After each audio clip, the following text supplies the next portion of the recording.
Oui, je m'appelle Mademoiselle Charlène Mouboulou, je suis assistante pour UNITAR, je représente UNITAR dans le cadre de cette formation dédiée aux journalistes sénégalais dans le cadre du programme PAGE, qui est le partenariat en faveur de l'économie verte. Cette formation est le moyen destiné aux journalistes pour prendre en compte un peu les différents travaux qu'il y a eu à faire dans le cadre de PAGE depuis 8 ans au Sénégal. Donc, nous avons invité la presse pour être sensibilisés sur les différents travaux afin qu'ils puissent vraiment porter le message de tout ce qui a été fait dans le cadre de la transition verte au niveau du Sénégal et particulièrement à travers 2 documents principaux qui est le document d'orientation stratégique qui sera développé ici, durant ce séminaire qui est en lien vraiment sur le secteur privé. C'est de voir comment le secteur privé sénégalais peut s'inscrire dans la transition verte au niveau du pays et le document sur le répertoire et métiers des emplois verts au Sénégal pour accompagner la transformation verte au niveau du pays. Parce que parler d'économie verte, il faut parler aussi des métiers verts. Et ce document permet de répertorier sur l'échelle nationale quels sont les secteurs de métiers verts sur lesquels le Sénégal doit s'appuyer pour actionner sa transition verte au niveau national. Oui, nous avons besoin des journalistes parce que le travail scientifique a été fait, mais nous avons besoin de la presse pour que les populations s'approprient ce changement parce que la transition verte, ce sont des techniques et des attitudes et l'appropriation des populations parce que c'est la population à la base qui met en œuvre des actions vertes comme décider de faire le tri à la maison, décider d'utiliser moins d'eau, décider vraiment c'est la population et les journalistes sont les porte-voix de ces travaux scientifiques pour permettre aux populations au niveau de lequel ils se situent de mieux comprendre ce que disent ces documents et de voir comment à leur niveau, à leur échelle, ils puissent contribuer vraiment à faire du Sénégal un pays vert. Bonjour, je me nomme Khoudia Kanlo. Je représente ici le directeur des financements verts et des partenariats en tant que chef de division économie verte et emploi vert au ministère de l'Environnement et du Développement durable. Oui, notre direction, je peux dire déjà que notre direction est très engagée sur les questions de l'économie verte et la promotion même des emplois verts au Sénégal. Depuis sa création en 2013, on a cessé de mener des actions en faveur de l'économie verte en créant même des emplois verts à travers le projet de promotion des emplois verts, à travers un programme de création d'opportunités d'emploi verts au Sénégal pour les jeunes et les femmes. Et la relance est venue juste après qu'on ait eu, on va dire, presque de 2014 à 2019 mené autant d'actions en faveur de l'économie verte au Sénégal. On a eu la relance pour pouvoir maintenant impulser une nouvelle dynamique après 2 ans on va dire 2 ans de pause causée par le Covid-19 au Sénégal.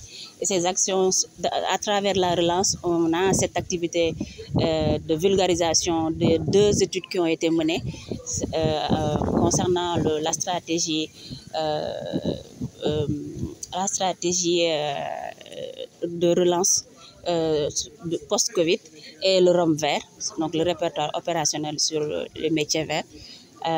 Et notre direction a toujours piloté, accompagnée par PAGE, pour pouvoir poser ces jalons-là de maîtrise et de référentiel pour l'économie verte au Sénégal, à destination bien sûr du privé et du public, et même des décideurs. Oui, dans notre collaboration avec PAGE, au nom de l'État du Sénégal, on s'est dit que comme cette collaboration arrive à terme, pour toute collaboration il y a un terme, comme cette collaboration arrive à terme, normalement c'était depuis 2019, mais avec le Covid-19, il y a eu cette rallonge avec la relance. Donc c'est prévu pour cette année, vers octobre, Inch'Allah.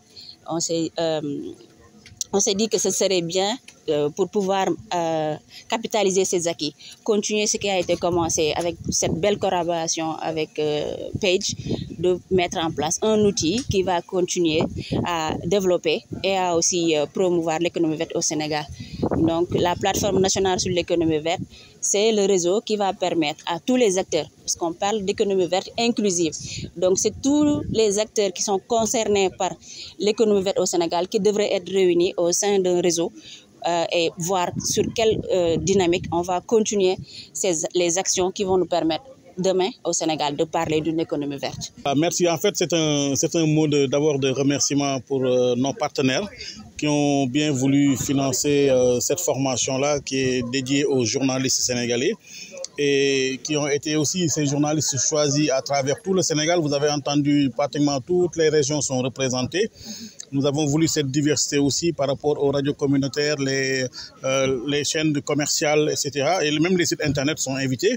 Et les remerciements vont à Page, mais aussi à Unitar qui forment un bloc pour appuyer cette formation sur l'économie verte inclusive. Ce concept de développement durable, environnement n'est pas nouveau au CESTI parce que de la deuxième année au Master 2, il y a des cours sur cette problématique-là. Mais cette fois-ci, nous avons voulu embrasser les nouveautés parce que si on dit aujourd'hui économie verte inclusive, c'est parce que ces concepts-là ont évolué. Et nous, en tant que CESTI, école leader de formation en journalisme au Sénégal, nous sommes ravis de toujours être leader dans ce genre d'offres de formation. C'est la raison pour laquelle nous sommes en train de travailler avec le comité pédagogique du CESTI pour que ce cours d'économie verte inclusive soit intégré dans les maquettes du CESTI. La décision ne m'incombe pas, mais dans le cadre de ce projet-là, nous allons réunir les enseignants pour leur faire cette proposition. Et en général, nous sommes très ouverts par rapport aux nouveautés, aux innovations au niveau du CESTI. D'un autre côté aussi, je voudrais remercier tous les journalistes ici présents parce que le CESTI peut organiser des formations, mais s'ils ne viennent pas en masse, ça ne marche pas. Et chaque fois, ils sont très disponibles pour le CESTI et ça, au nom de notre école, je les remercie pour ça. Oui. Le conseil que je donne aux journalistes qui sont disponibles et présents pour cette formation-là, c'est à la fin de cette formation, peut-être le mercredi matin, c'est de réfléchir ensemble pour se constituer en réseau. Ça va être intéressant au niveau de notre relation, nous, parce qu'il faut qu'on ait un interlocuteur pour faire ce genre d'action, parce qu'il nous a fallu quand même contacter individuellement les journalistes, surtout spécialisés en environnement. Mais s'il existait un réseau connu et dynamique, nous aurions discuté directement avec ces réseaux-là. D'un autre point aussi, le fait de se constituer en réseau peut être important pour nous parce que le CESTI, en tant qu'institution de formation en journalisme, va appuyer ce réseau-là pour tenir des activités, mais également pour pérenniser ce projet. Parce que les projets, c'est intéressant, mais si on arrive à les viabiliser, c'est encore mieux pour tous les partenaires.